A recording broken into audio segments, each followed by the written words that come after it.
Welcome to Round Hill Radio, the podcast from Round Hill Community Church.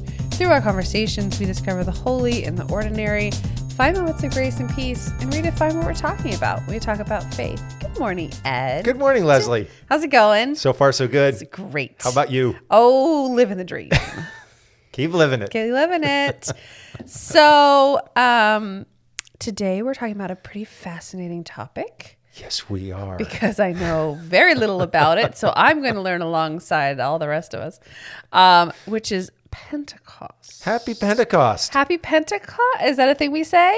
We can. Happy Pentecost, everybody. Because we know about Christmas. We know about Easter. Yeah. Like those are familiar to us.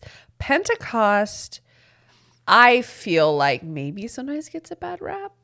Sometimes it sounds like a little... I'm just going to say it seems a little weird. I think it's out there. Right. Because there's like the whole speaking in tongues thing. I'm going right in. I'm diving right into like... Dive into the deep end. You might as well. I guess my question for the day is, hey, what's the deal with the speaking in tongues thing? Glossolalia. Hey. How's that? That's your word for today. Glossolalia? Glossolalia. I like Speaking in that. tongues. Speaking So if it in happens to you, you'll know what to say. Excuse me, I just had a moment. Just a little case of the glossolalia. Isn't that amazing? That's great. It's a beautiful word. I love that. Yeah. I love that. So this is the story of Pentecost, right? It is the story of Pentecost. Is complex. There's a lot going on there. Many layered. And you know, the thing about Christmas and Easter, there's no shortage of mystery in those stories as well. Sure. But they deal with very basic human realities. Sure. Right? Mm-hmm. And so those are very well established in the culture and in the tradition of the church. Pentecost, if it's celebrated at all in churches, sometimes it's referred to as the birthday of the church. Yes. That's a very common thing. I've And you'll heard have that. churches which will put out balloons and sing happy birthday to the church. You know. That's cute. That's sweet. So these things have happened. I'll take an excuse to celebrate. Right. You know? So there's always a big birthday cake in the fellowship hall and things like that. That's fun. I like that. The church. You just can't ever. You can't keep them down. You just can't. I like it. I like We'll it. find a way to We'll bring in cake no matter what. brighten up an event, right?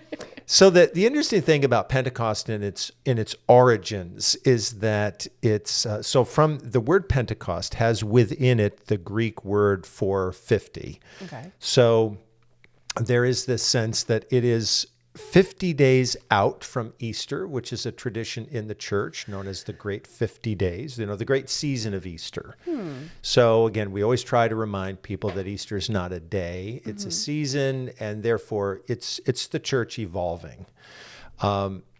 But Pentecost then is also connected with a harvest festival, a wheat festival. So there's this sense that it was a time of celebration. And as such, in the ancient world, in Jerusalem, there would have been probably devout followers of Judaism who would have been in Jerusalem. They were gathered. And then this remarkably mysterious event happens. They're all together. And they see these, it's a visual and an auditory event. That's what I think is interesting. It's visual because tongues of flame, Yeah. right, are Right.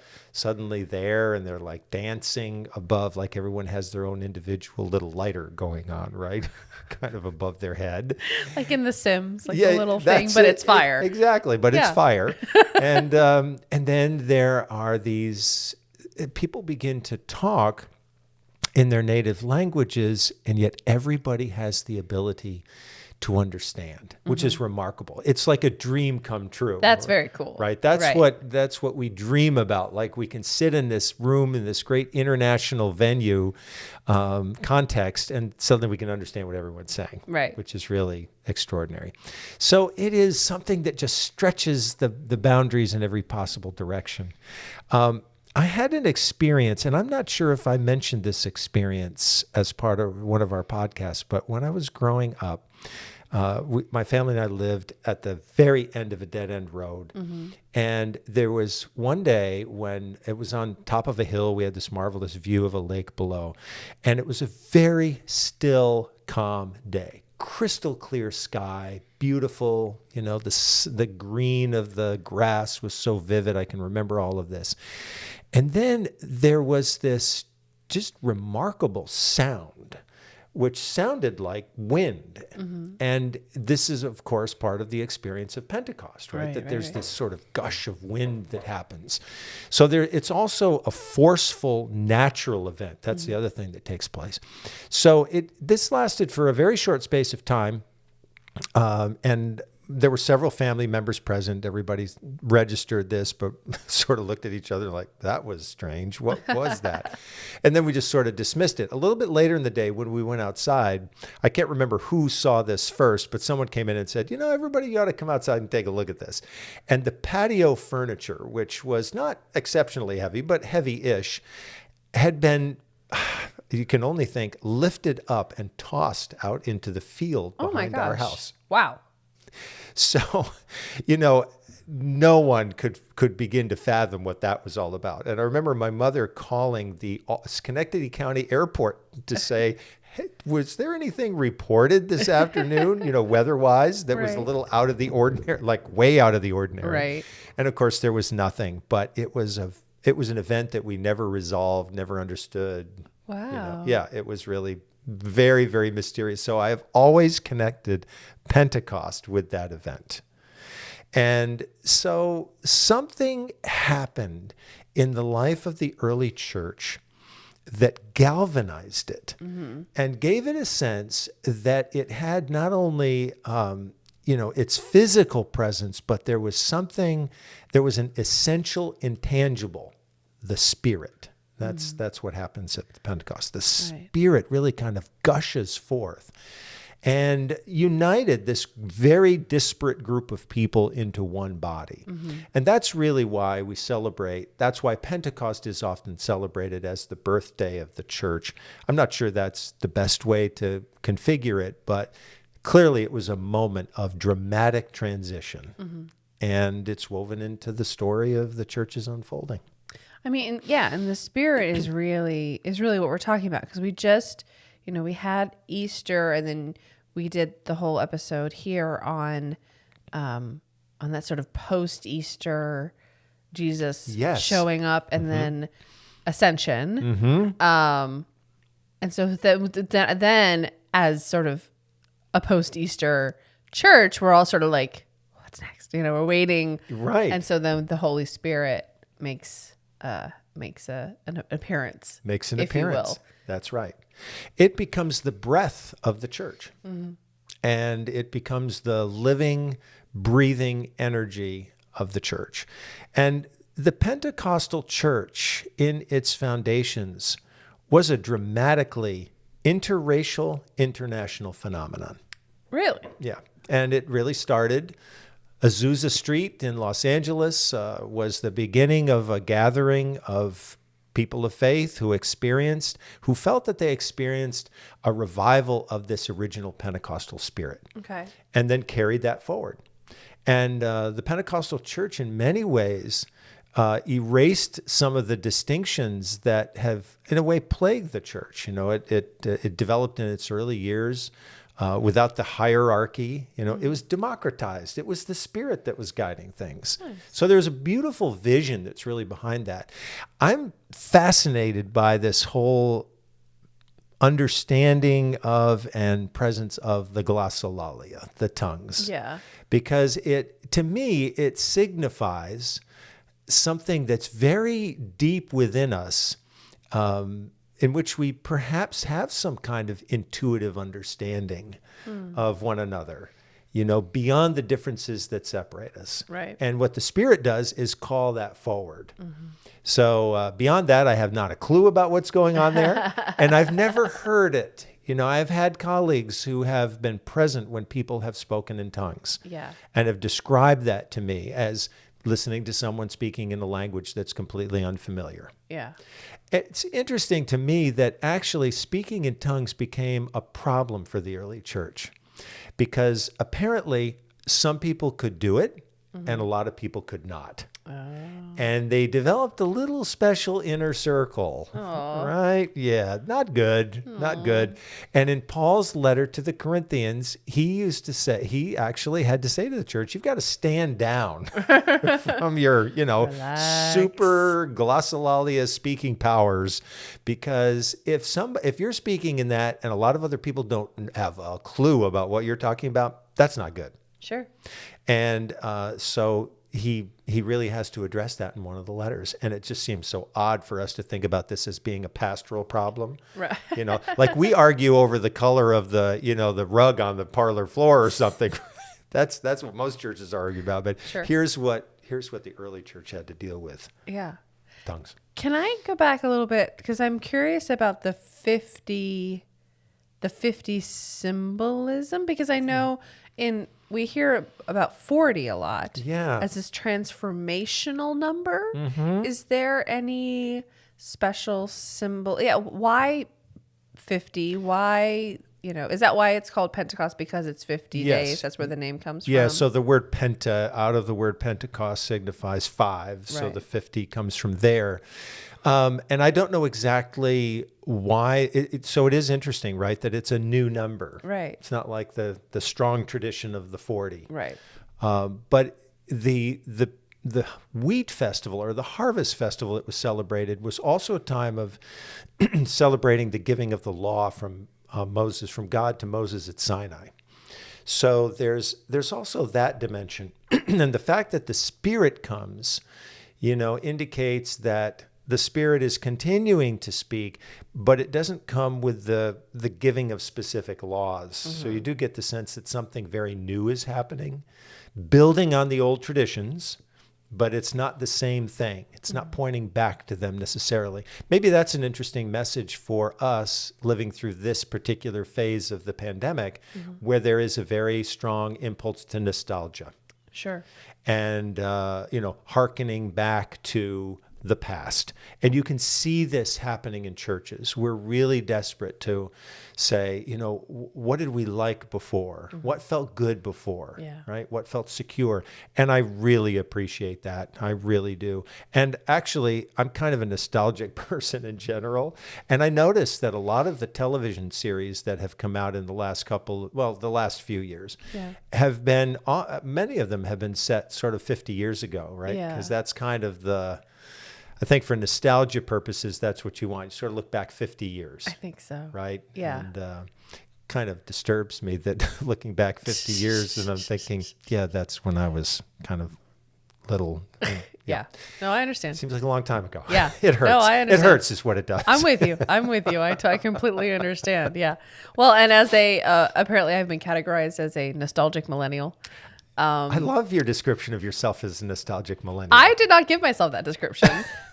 We had It's accurate. Who do we have to credit? Well, no, it was that we did that workshop all about connecting with young people. That's right. It's like Generation Z. Yes. Z and millennials. And I was the token millennial in the room. And I was always like, why don't I feel like a millennial? Because, I'm like an organist who likes fountain pens. And she's like, actually, you're a nostalgic millennial. And I was like, oh, okay, great. That cleared some things up. So, that person, it was a gentleman, but he put me in a little bit of a box, but my box is comfy. I'm comfy in my box. I think I've got pillows and blankets. I'm fine.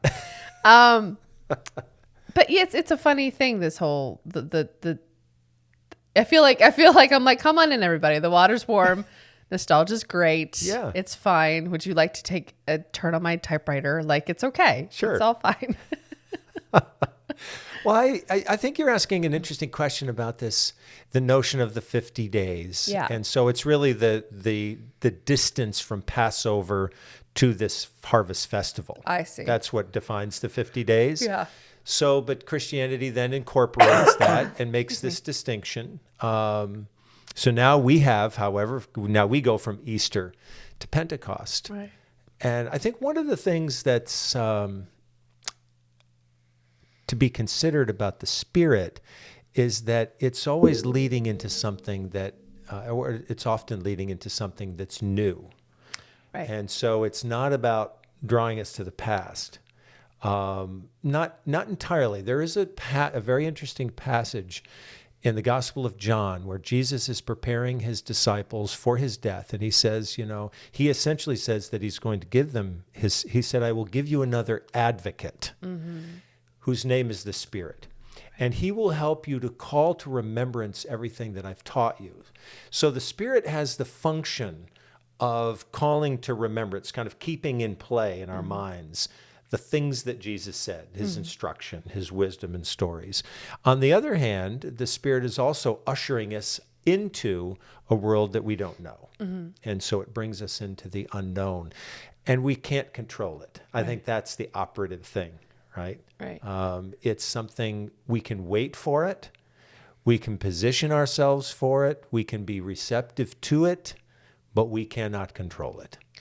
So recently, Shannon and I, about a month ago now, published an episode about the various images of God. Yes. And we were discussing, how we view God. And I feel like in that we were touching on this idea that the Spirit is one of the most often given a more feminine identity, a more feminine energy. What do you think about that? I think that's absolutely right. And I think that there is, so it's interesting in terms of the biblical record of the Spirit, there is also this kind of, I think part of what has given us reason to think that is that there is this creative, generative force that goes along with the Spirit. And it's there from the very beginning of it's described in the book of Genesis as being present, right? Over the unformed chaos of creation, but hovering there, looking for a way to create. And so I think that is true. One thing I would add to it is that Spirit is often configured symbolically Right. over the centuries as either wind or water or flame. And as such, it's often configured as three wavy lines. And so it's as if it has that feminine connection, but also it's like it transcends gender. Sure. It's both and. Yeah. That's part of its great mystery. For sure. Right? And I think that's what's really attractive about it. Yeah. I was reading an essay from Barbara Brown Taylor in the Christian Century. So she used to be a pastor in a local church. She wrote a book called Leaving the Church, and now she teaches at a college in Georgia. But she said that she no longer wears a cross. She wears it's some kind of a piece of jewelry which contains those three wavy lines. And I think that's kind of returning to that fundamental image of the Spirit. Yeah. So, and I think she would not be alone there. It's often has felt to me as if the Spirit is a much more unifying image when we think about connection between religions. The cross obviously is highly distinctive. It relates to a specific event. Right. It's a reminder of sacrificial love. It has a tremendous amount of power. Right. But Spirit it speaks to uniqueness, whereas Spirit speaks to universality. Right. And the same word, the word in Hebrew, ruach, is spirit, it's breath, it's wind. And pneuma, which is neuter in Greek, is also has that same feeling of breath and spirit at the same time. And it's the Spirit it's the first thing that Jesus gives to his disciples after his death. It's like they are just out, and that's his gift to them. When I hear you speak, sometimes you use the word energy a lot. How often would you say when you're using the word energy, are you directly referencing the Holy Spirit? A lot. Yeah. Yeah. I would say 90% of the time. Yeah. Yep. I liked, there was a little book that came out years ago called Energy of Life, which it was written by a man named Christer Stendahl. and who taught at Harvard, and that was his phrase for the Holy Spirit. I really liked that. Yeah. Even more universal. Yeah. Right. Right. And so you're right. I use that phrase a lot, and I do use it in connection with the Spirit for sure. I like that. I feel like Holy Spirit, for me at least, can feel in its own box about what I feel, maybe I have too many preconceived notions about it and too much of my own judgment about it. But the word energy to me feels so positive and so creative. And to me, that's that sort of very slight reframing I find really helpful. Yeah, I think that's a really great distinction. I think when we do use the term Holy Spirit, we think if we're going to use that phrase, we must also know a little bit of, the definition. Like there's a definition somewhere we should know. Right. And I think you're pushing beyond that, which is right. There's one really practical thing I would say about the Holy Spirit, and that is that in the early church, which was searching to find its way after a great loss, still in a traumatized state, there was an experience that they had of Jesus before his ascension, right? Before he really leaves them. And they don't know what to do. And the advice is to wait. The phrase is wait for the promise of the Spirit, or wait for the promise of the Father, but it's really about waiting for the Spirit. Okay. And I think what the church is discovering, especially through the pandemic, is that this hyperactivity that's been part of the church for so long, like, the goal to be big church, big programs, all of it, can be diminished because what our real mission is to trust that the Spirit knows what it wants to do. And it wants friendship and partnership and relationship with us. If we can create enough space in us and around us to let it find us, then we'll find a way to do the thing that we most need to do. And I think that's what the Spirit is really there to provide, that guidance. Well, thank you, Ed, for helping me understand a little bit more about Pentecost today, about the Spirit, about this energy. I have a feeling it'll probably make its way into our podcast some more. I think so. Thank you all for listening. We'll see you back here next week. Round Hill Radio is brought to you by the friends and members of Round Hill Community Church. For more information, please visit roundhillcommunitychurch.org.